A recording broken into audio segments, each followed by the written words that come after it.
तर मित्रांनो बघू शकताय आपली पालघरची जी पूर्ण टीम आहे तिथे पोहोचलेली आहे, जे आपली बॉईज टीम आहे, जे पोरं आहेत सगळे ते इथे तुम्ही बघायला भेटतील। सगळा पेहराव आपला रेडी झालेला आहे, सगळेजण रेडी झालेले आहेत आणि आपल्याला जे सादर राहणीमान आहे तीच आपली खासियत आहे आणि आपण तीच आज पूर्ण महाराष्ट्रासमोर पूर्ण जगासमोर मांडणार आहेत। रवी सर आहेत, आपल्या पोरी पण आलेल्या आहेत, इकडे बघू शकता।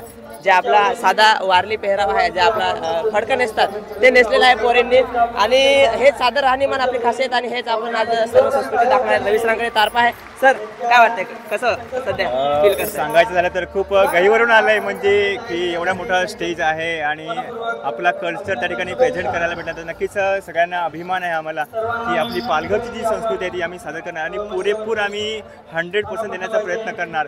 कारण या नागपूरमध्ये मागच्या वेळेस आम्ही धबधबा दाखवलेला आहे, पण यावेळेस सुद्धा आम्ही सगळे जे कलाकार आहेत नया उमेदीने नया जोशाने आणि पूर्ण ताकदीने आम्ही या ठिकाणी परफॉर्म करूच आणि आपल्या जिल्ह्याचं नाव मोठं करण्याचा आम्ही प्रयत्न करू। मित्रांनो आमचे 100% प्रयत्न आहेत आपल्या पालघर जिल्ह्याचं नाव करायचं आणि तुम्ही सुद्धा चांगल्या कमेंट करा, मोटिवेट करा सगळ्यांना, जेणेकरून जो स्टेज परफॉर्मन्स करायची जेव्हा वेळ येईल तेव्हा तुमचा जो प्रतिसाद बघून आम्हाला अजून जास्त मोटिवेशन मिळेल आणि खूप चांगल्या पद्धतीने आपले जे पारंपरिक सादरीकरण आहे ते आम्ही करू शकू।